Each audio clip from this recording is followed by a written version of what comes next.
Okay, thank you. Everybody awake now? Yeah? It's epi time. Okay. It will only take 10 minutes to fall back asleep with epidemiology. Who here has had epidemiology? Formally? Anyone? Yeah? A class at veterinary school? Did you have a class at vet school? Okay. How about who here has any extra training in epidemiology after veterinary school? Good. So you guys are teaching tomorrow. Is it how much? Master's level or no? Okay. So some short courses, some further project-based type training.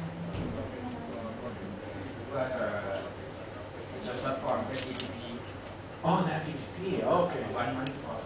Oh, 1 month. And introductory course for everyone. Okay. Okay. Is that the same with the others who raised their hand, or?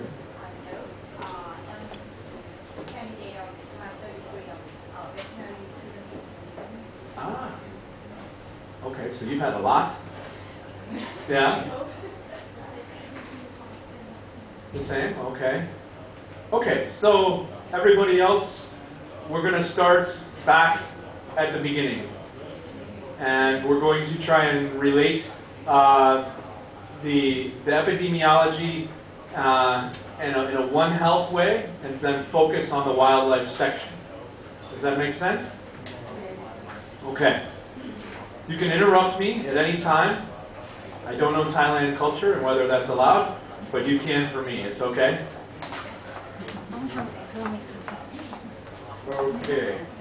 Now I just need to... Okay. So I want to cover in the next 45 minutes these areas, but very briefly, as an introduction to the week. Right? So we're going to talk more about this later.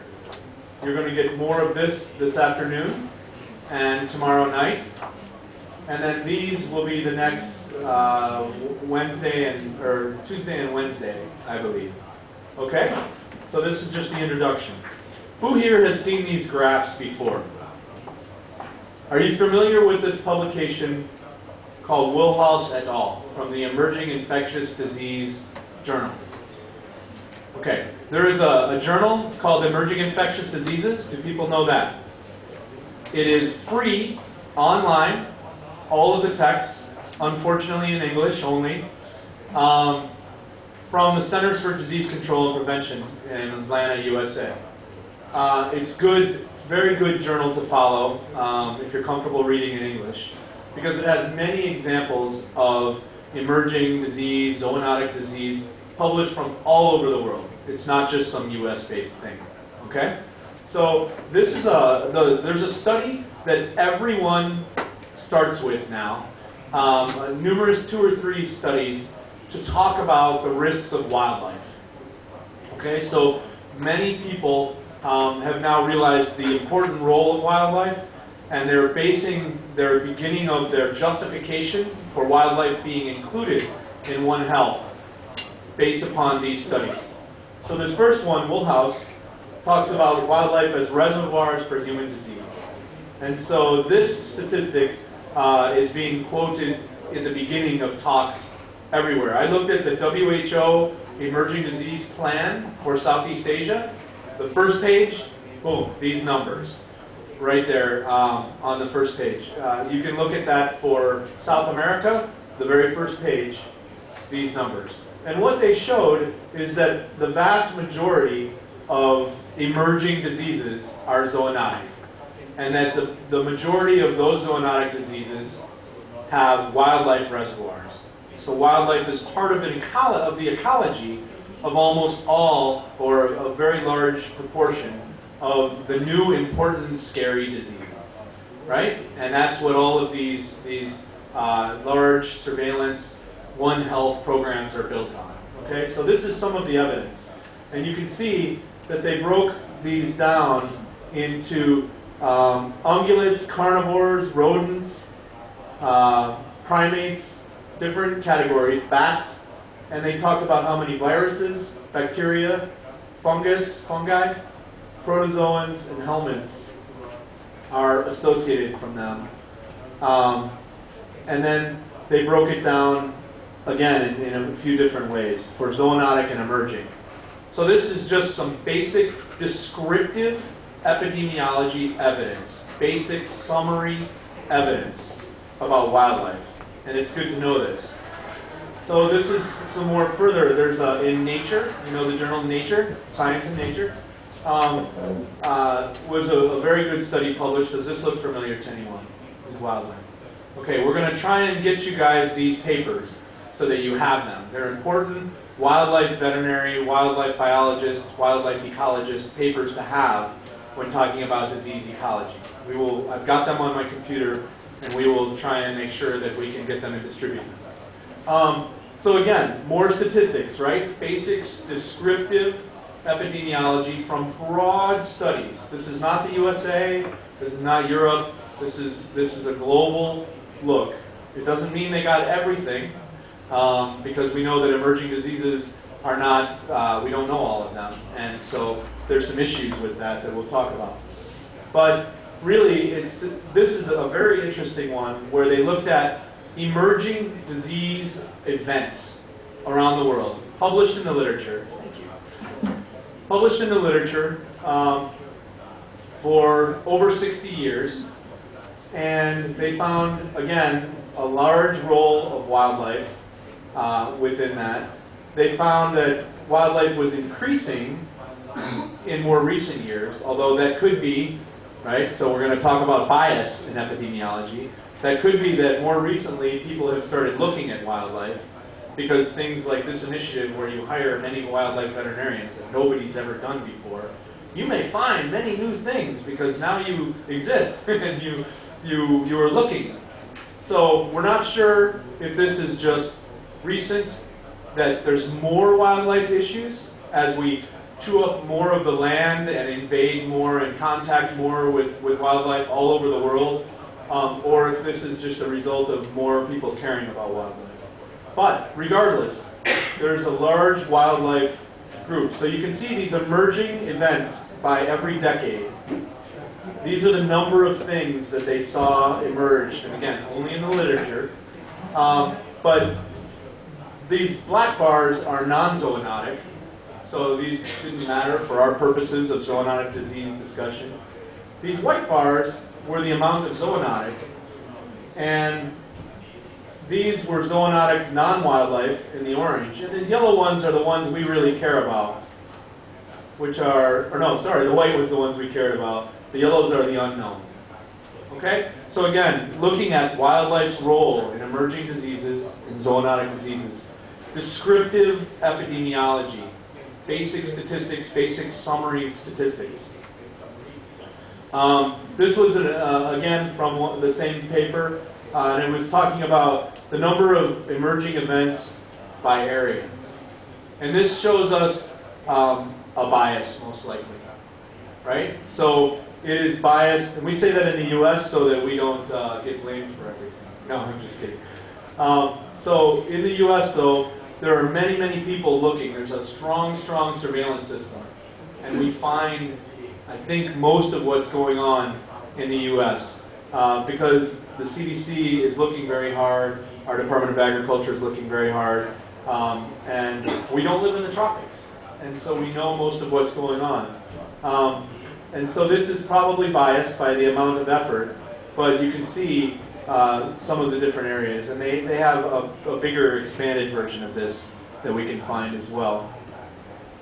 So these, we're breaking it down. One more interesting piece, and that is looking at the number of emerging events, again, by decade. Only they broke it down into numerous different categories. This was drug resistance. So an emerging event can be the antibiotic resistance, right? It doesn't have to be a bug that has never been discovered. It can be something that's re-emerging or something that is emerging out of a selection or a mutation, right? Okay, so these are vector-borne, and then we've kind of already talked about some of these. So I don't want to spend a lot of time, but these are really good papers summarizing on a global scale some of the issues. This was their map, and all of these are the emerging events, these dots. And you can see, again, maybe some reporting and selection bias, maybe not. So when you look at what kind of events these are in the temperate zones versus the tropical zones across the world, there's a small difference, or a big difference. Most of these events had something to do with intensive agriculture and drug resistance, and many of these had to do with wildlife and biodiversity.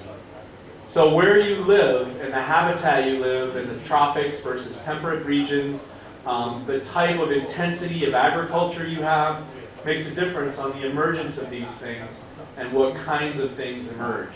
Does that make sense? Is that somewhat obvious to everybody? Rarely do people do the work to show this. We all just make assumptions and say, oh, we know this, it makes sense. So epidemiology is about taking what we think we know and making sense and going and collecting data and doing that in a way that helps you make a good case, which involves statistics, which involves good study design, which involves sample collection and darting. That's cool. Right? So it involves much more, as Chris was saying, than just your normal veterinary duties. It involves science. And my advisor for my graduate school once told me, just because I could have gone to graduate school and gotten in does not mean that I did go to graduate school. So just because I'm a veterinarian and I understand some science doesn't mean I understand how to do research. And what we're trying to do is get more of the veterinary profession involved in understanding research and understanding evidence-based medicine, which you'll hear more about later today as well. Because it makes a stronger case for our veterinary jobs, it makes us better veterinarians, and it makes us better able to help. And isn't that our goal, is to go and help? And shouldn't we use all the tools that we possibly can in order to help? Help conservation, help save animals and people. I mean, that is our mission. So this is kind of some of this is the last map in this section. These are some of the reasons for staying awake during statistics. So this was the map, and there's some arguments about this, about the quality of the data, the amount of data, a lot of the science that goes into this. This is the best effort so far, but there are some real questions about the data in some places. So you also have to know how to discriminate within your scientific studies as well. And epidemiology studying will help you become better at looking at science and telling you the quality of that science as well. This is high quality, but there are many questions still, because this was a global study, a very difficult global study. Numerous of these papers created the foundation for this PREDICT program in the EPT as well. And PREDICT is focused on doing this study better and in a bigger way, looking at the wildlife part of this picture in a global sense, with more people, more partners, more data, more time. But this is interesting when you talk about relative risk, which we may talk about later. The darker the red is, the more relative risk there is. So you can see figure A talks about wildlife. This is the wildlife risk map, based on the data that they had. This is the non-wildlife map. Some interesting changes. This is the drug resistance, again, and this is the vector-borne. So you can see the tropics, obviously, when it comes to emerging diseases, consistently have more challenges, which you know because you're from here. So let's switch to epidemiology. We'll get those papers to you, and if there are questions, we can talk about the methodology within those papers. So, epidemiology, traditionally from Latin in the English language, the study of what is upon the people. It is the study of the distribution and cause of disease at a population level, right? So space, time, and cause at not an individual level, but a population level. Those are the factors that we care about in epidemiology. There are two halves, really. There's the descriptive half, and there's the analytical half. The descriptive is what we've talked about already, things like the mean, the average, things like summary statistics, things like basic maps. Analytical is where we can start discussing more about statistics, more about models, more complex interactions. And they really get at why things happen, how they happen, right? Here you're just describing what you're seeing. You're describing a sample or a population. Here you're saying, how did that happen? So let's take an example. Oh, and Chris deferred this to me. And within that, we ask the questions in this called the epidemiological triad or triangle, right? So we worry about the host, the agent, and the environment, and the relationship between them. Hopefully this is not new to you. Hopefully now you're starting to remember that epidemiology that you had to try and stay awake for sometime in veterinary school. But disease spread is the result of the interaction between these factors. And usually it is a change in one of these factors, or it is a state of one of these factors that causes an increase or a decrease in disease, or a new disease to emerge. So we are usually concerned about the host, right? Our wildlife, our domestic animals, our people. But we have some expertise in microbiology, and we care about the agent, because the agent is the thing either doing the changing, or as a result of a change, an agent has a new way of interacting, right? And the diagnostic issues, especially in wildlife, and these issues with the lack of diagnostic tests for wildlife, are a big part of this box. And the environment, of course, is something that I think we take for granted, so something that we do not pay enough attention to. And it's why we work with biologists, it's why we work with ecologists, and it's why we need to think more about the environment that we live in, especially for wildlife people, right? So we know that the habitat and how the habitat is used and the condition of the habitat are all so important and integral for this in wildlife. But if you think about it, on farms, it's the same, right? Intensive agriculture, people, density, dense cities, taking the bus every day with many people, things like that, right? Influenza, all of our lessons. Okay? So I just wanted to start there and reaffirm that before we do some examples. So I don't know if you can see this map very well back there, but it should look very familiar in some ways. This is one of the first Nipah virus papers that was published for Southeast Asia. And Nipah virus, I still can't say that correctly. But it's a descriptive epidemiological map, right? So we have circles, which are facts, positive facts, and we have triangles, which are people. This is the most basic epidemiology. There were people sampling humans, people sampling bats, there was a diagnostic test available, and we knew where the samples were. And these are the positives, the numerator, right? Just the positives. Nowhere here do we see dots for all of the population sampled. We only see the positives. Okay? Remember that. As we talk about wildlife, the numerator, or the positive, the top of the fraction, is not a difficult thing to get. The denominator in wildlife is the difficult thing, right? As we talk about estimating population size, the confidence of how many tigers are out there, or how many migratory birds are out there, that's a very difficult thing. So this is the most descriptive based study that we can have. So let's turn this a little more analytical, right? So as Nipah virus was studied more, and many of your colleagues were responsible for this information, we knew that there was an issue about where pigs were being farmed, and new pig farms, right? Everybody knows the Nipah virus story. I'm assuming you guys get 20 or 30 lectures on that during veterinary school now here. Okay. Is that true or not? Do you do a lot of Nipah ecology now as veterinarians here? Yes? No? Okay, so I won't review the basics because I will believe that you know more than me. But let's look at this. So we have habitat, and we have farms in those habitat, and we have bats that have lived in these areas and eaten and had their own habitat. right? And as we build farms, we develop this kind of bigger picture, right? And so as we start to look at this, we don't just go here and say, wow, there's some positives here. We start to say why. And we start to look at the ecology and the wildlife biology and our farming practices and say, maybe there's a connection. Maybe it's these guys up here doing some things here that has a relationship. And so maybe people are getting sick here, but it's bigger picture than just a normal farm picture. It's a wildlife ecology picture as well.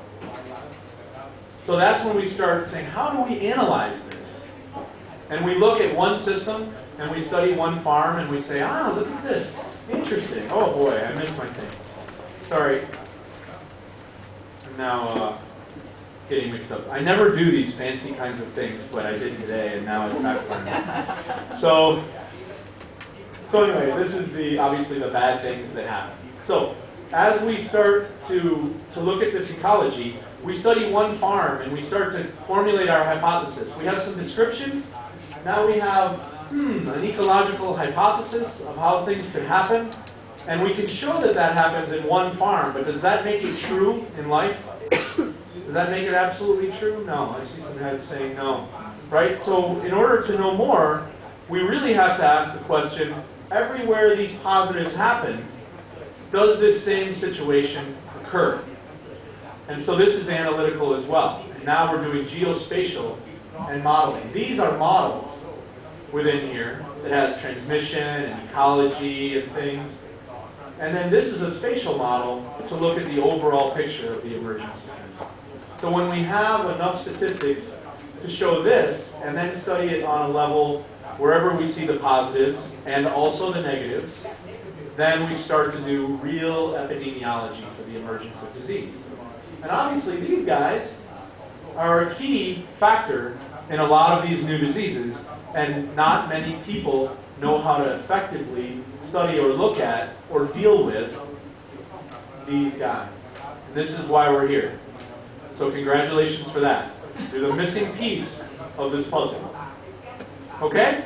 So analytic studies determine the relationship between the exposure and a disease, right? Exposure, if you're a human, to the pigs, or exposure, if you're a pig, to the bats, or the fruit, or the whatever. But it has to be done well. It has to be done in a very good, precise way in order to gain the amount of evidence to convince people, including ourselves, that these are the correct answers, right? And that's where we get into terminology that you should remember, again, like validity and precision and things like that, right? So we have to deal with bias. We have to deal with correct sample sizes that represent the population. Do 4 areas represent all the areas? Is that statistically significant? Do we have confounding factors? Did we handle our statistics right? Were they independent events? Did we follow the rules of our statistics along the way? And then, are we precise? Are these random studies? Are we sure that we have accounted for just randomness in biology, right? Biology is very random. And have we accounted for those kinds of things? Are our measurements good? Are our diagnostic tests good enough? These are all being questions that within epidemiology that we have to make sure. Because many people believe that to do epidemiology badly or poorly is worse than not doing it at all. Because it can lead you to false conclusions for which policy and decisions, management decisions, are made that affect humans, domestic animals, wildlife, where sometimes there's that argument of, do we know enough to be able to do this right? And that's what epidemiologists go after. So to do that, we have to review just a few study designs, right? So this is things you're going to go and do for the rest of the day, this afternoon. But I just want a quick review here. So do these look familiar to people? Not you guys who are epidemiologists in the audience. But if you haven't had epi in a while, do you remember things like cross-sectional study, case control study, cohort studies? Yes? Yes? Okay. So we're going to just quickly review a little bit about that. A cross-sectional study is a snapshot, a picture of a situation at a given time, right? So we look at all of those farms, and in the next week, we will send 4 teams out to these farms in these areas, and we'll take samples of all of this at one time. And we'll come back and we'll analyze this, and we'll talk about things like the prevalence. Remember prevalence? The percentage of positive out of the percentage sample. And we'll look at a picture in that week of the situation. It's very difficult to talk about cause and effect, right? Because cause and effect says one thing happens now and the effect happens later. And we study it over time. This is just one snapshot. So all this says is that there's a correlation here, right? It looks like we have evidence here. This is often the first thing that we do. We go out and survey in the field and try and come up with prevalence or proportion, right? So that's a cross-sectional study. If we want to get more complex, we can start into other kinds of studies that involve time. And when you do it, you either move forward in time or you move backward in time. When you move backward in time, you do a case control study. Because what you have is the answer. These people got sick. These people did not get sick. These people died. These people did not die. Why? What were they exposed to? So the Nipah virus, right? People getting sick. We know that already happened in the past. And so we want to understand why. What's the cause? So the first step is a case control study saying, these are sick, these are not sick. Now what were they exposed to back there? Who was exposed to pigs? Who was exposed to bats? Who was exposed to cattle, tigers? And what's the relationship between those groups in terms of how likely is it that that exposure mattered? Case control study excuse me, helps us figure that out. So, back to our picture. Here we have farmers, right? Some got sick or died. Others did not. Which ones were exposed to pigs? Which ones were not? Which of those pigs had trees with bats or other kinds of wildlife? So we're tracking backwards from the answer to the cause. Right? Well, maybe it wasn't bats. Maybe we want to test some other kind of bug. Right? So the point here is to compare different hypotheses, different risk factors for that exposure, for that result. So the way we do that is through a statistic called the odds ratio. And there are numerous ways to talk about this, and I know you'll get a little bit more of this later, but it's really the probability of those that were exposed and whether they were sick or not to a given factor like bats against the probability of those that were not, that were healthy. Okay? So the way that you set that up, if you remember, the 2x2 table. Everybody remember that from the old MD class. Okay? Right? So respiratory, yes. Respiratory, no. Factor or exposure, yes. Factor or exposure, no. And the way you do this is you look at the cases. These are the cases. And you do ratios. Oh, sorry, we're going this way. And then you do the quick statistic right here, and you come up with a number. And that's a relative number. And when you do that for bats, then you do that for the other factors that you want to measure as well. And you compare these numbers. And I think you'll learn more about this later. I just want to jog your memory for this and not go into detail. But when you're comparing those numbers, it is a relative measure of the relationship between the factors you're looking at and the outcomes of being sick or not, or dead or not.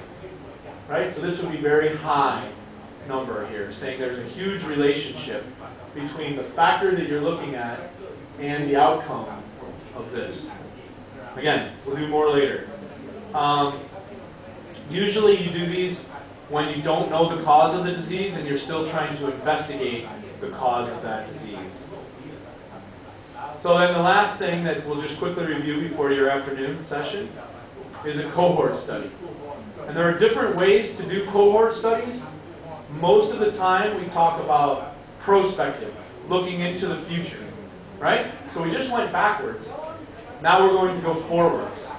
There is something called a retrospective cohort, which is where you start backwards and follow forwards, and you sit in the middle of that right now. And that's more complex. We're not going to necessarily talk about that right now. We're going to focus on just your basic prospective cohort. So this allows you to set up things in the correct time for causation, not just correlation. So something happens, then something happens, and it's in the right order, and you can talk about the fact that it happened because of something. So you don't start with the outcome, you start with the risk factor.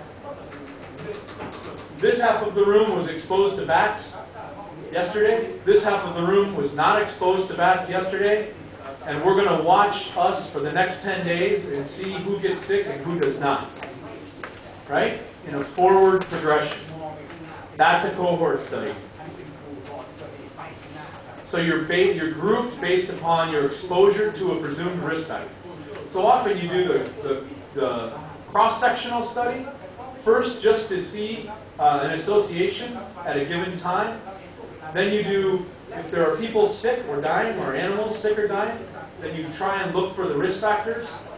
Then once you've identified risk factors, you set up a study to follow those risk factors in time and show causation. Does this make sense? This is how these three kinds of studies are often related, and sometimes progressive. Not all the time, but sometimes progressive. So our picture again, this is very crude, but I tell everyone when they teach me to treat me like I am very young. And so sometimes I have to make the pictures for my own benefit, and I hope not to be insulting that it's too easy. It's just the way I have to think through the process. So we know the exposure is bats. We know that there are pigs that will be exposed. We know that there are people exposed to the pigs. And that's one case where this group would come up, if we were correct, would come up sick over time. So whichever side of the room you want to be sick, you can decide. That group got sick as a result of this exposure, and we followed and watched over time. The other side of the room would be looking at the same situation, but not exposed to bats, and, oh, they got sick too. Now what do we do? Okay, it was probably not the bats. It was probably something else. So we would look at a number of factors going forward and test the ones that we think are the most closely, the best hypotheses, the most possible. Okay, so this was just one example to make that point.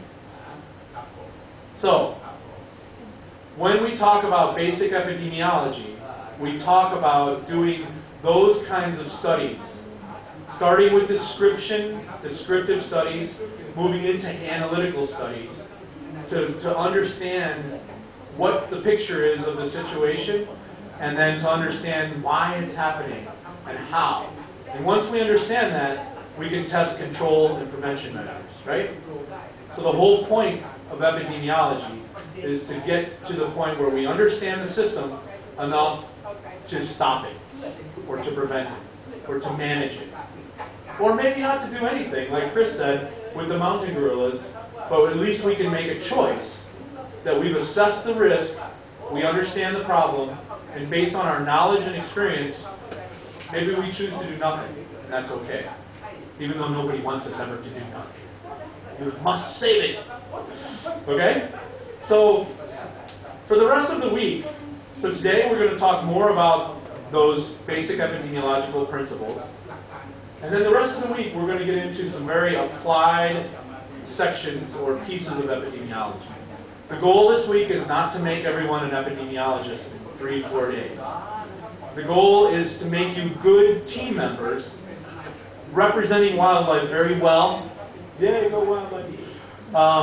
At the team table for One Health, right? Because now the MDs and the regulatory veterinarians and other people are coming saying we want to include wildlife. We have to include wildlife. You need to know how they do their business so that you can participate in that business. And you can lead the wildlife sections of that business. And you can speak the same language, scientific language this time, of that business. So we want to concentrate on that, on the areas where you will interact in the One Health arena for emerging diseases. And we'll continue to develop the wildlife perspective. So I just want to put those three things in perspective together. Surveillance, right? We'll talk tomorrow about surveillance. You don't need the definition right now. But surveillance is the continuous watching, right, for the development of disease. There's a difference between surveillance and monitoring in English, and we will talk about that. But there are different systems, different ways to do each. There are ways to do it more scientifically, and there are ways to do it more just conveniently by the samples provided to you, versus I need to do statistics and go out and test this to be sure. And we're going to talk about those different ways. There's ways to do it through collection of samples. There's ways to do it by just watching, like Chris was talking about with the mountain gorillas, by just doing what's called syndromic surveillance. Right? Watching, well, not all syndromic surveillance is hands-off, but by watching syndromes of things, when you can't dart, it's too risky to dart those animals, or you can't find them, or all you get is species, or something like that. We're going to talk about how to do that. We're going to talk about sentinels. Wildlife has sentinels for surveillance. In the English, we say canaries in the coal mine, right? So miners used to have these little birds, and when the oxygen ran out in the mines, the little birds would die. And they'd know, ah! The canary was the sentinel to get out of the mine because there was no oxygen. So many people want to use wildlife as sentinels for the emergence of disease, right? Bats. Let's look at bats. And maybe we'll discover the disease before it goes to pigs and people. You know, SARS, let's go look at the markets, the wildlife markets, and let's study those before people eat them. And maybe see if we can stop that. Okay? So, outbreak response, there is a clear method accepted internationally for responding to outbreaks. It's not science, but it is scientific. And we're going to talk about the methodology you use to do a proper scientific outbreak investigation. This is what, in FETP, you guys will help because you know this better than me. But it's the method. If the WHO or your Ministry of Health shows up in the park and they say they want to do an outbreak investigation, this is the method they will likely follow. And for you to participate, you need to know that method. You don't have to lead that method right now, unless you want to become an epidemiologist. But you must know how that method works so you can participate in that method and you can properly do the wildlife perspective of that method. Okay, so that's why we're going to talk about this. And then risk analysis. Risk analysis is very popular now in its modeling of disease, but it's for policy. So the politician says to the veterinarian, I need to decide if we no longer have pig farms in Thailand because of Nipah. And you need to tell me, are pigs too much of a risk? And we'll do all chickens. We won't talk about avian influenza. And you have to figure out a way to translate the science to them so they can make good policy. And risk analysis is now an accepted framework around the globe for the process of engaging in that. And we're going to talk about that because there's a very interesting thing happening right now. And that is that the wildlife community is coming together and standardizing the way through the IUCN, International Union for Conservation of Nature, the way that we do disease risk analysis in wildlife. And it is now partnering with the OIE, the World Organization for Animal Health, on agriculture, on that methodology, so that we can talk the same language for that method, for those methods. And so you're going to learn the basics of that method, again, so that you can interact on those risk analysis teams and be a part of that team that says, no, maybe it's not good to go kill every civet in a Chinese market right now because of one positive. Or maybe we shouldn't kill all the bats right now, or all of whatever. Or maybe we can still farm pigs and manage this situation. It's a way to do that science, and it's a way to talk and integrate that science into the policy, which makes us better advocates. It makes the expert opinion more important for the policy making. So those are what we're going to talk about. And this is a scheme that is common in how it integrates those three concepts. This is the last slide before lunch. So my example of the politician asking about pig farming is probably real. We could probably find someone in Thailand who had that question at one point from a politician, right? We know that from many other places that these kinds of questions come up when there are diseases that are scary for people, right? So there's an initiating event. A politician says, kill all the civics. And then people say, well, maybe we should make a science-based decision on this, and we should ask some experts. Sometimes they don't, right? Sometimes they just make the decision. That usually doesn't matter for us as much because we have no choice. It matters, but there's nothing we can do about that sometimes. But if they do ask, or we're good and we have good relationships with our politicians, they will ask. And they'll say, what is the science of that? And we will then talk to them in the framework of risk analysis, and which we're all trained, and it's one language about this. But that risk analysis involves some complicated modeling sometimes. And when you have models, and we'll talk about this, models are only so good as the data, right? Everybody knows this about science. If you have no data or bad data, your answers are not as certain often. Sometimes it's better to make answers with simple models without data. We'll talk about that. But often if you have bad data, you'll have bad answers. So we need good data for our models. How much data are there right now on all the bats in Thailand? Right, that's funny, right? Because there's not. Because there's probably not a comprehensive bat disease surveillance program in Thailand. Maybe there should be, maybe there should not be. But if there was a surveillance program well designed for that, then there would be proper data for this model. So our goal is to think about what are the important issues that politicians or that people, in order to help, whether it's conservation, animal health, people health, what are the important issues that we have to make decisions about, and thus where do we get the data to help make those decisions? Those are the inputs into the model. And how do we get that data? And how do we, in a cost-benefit way, design surveillance and monitoring so that it provides data to this model, so that it provides answers to these politicians on important decisions in order to help with health, conservation, whatever. So it's trying to rank what are the important things. Now, outbreak investigations also give us data, but those are emergency response, right? Those are things that are not planned, they're not long-term. So often outbreaks are the initial event that then says, let's set up surveillance, right? H5N1 influenza outbreak.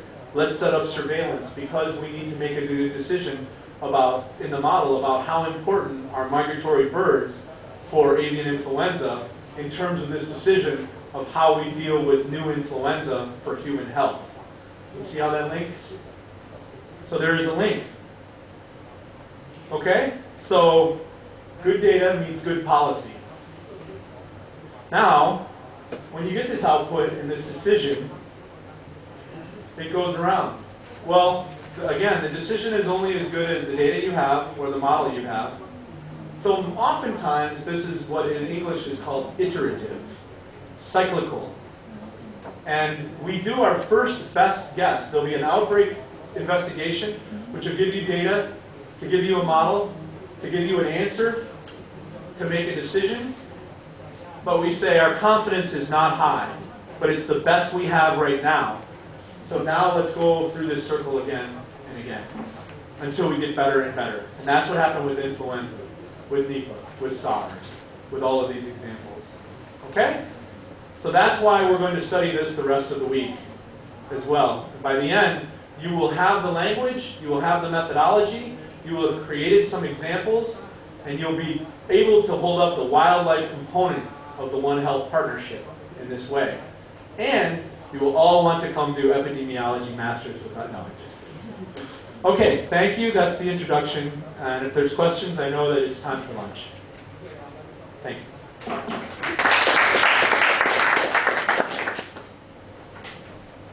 Any questions? You will get your turn to speak later when we do group work.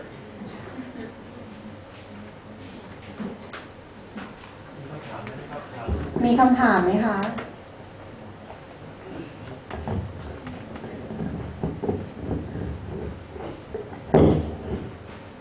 ถ้าไม่มีคำถาม ตอนนี้ก็ถึงเวลาพักเบรกทานอาหารกลางวันนะคะ ก็แต่ว่ามีประกาศนิดนึงก็คือ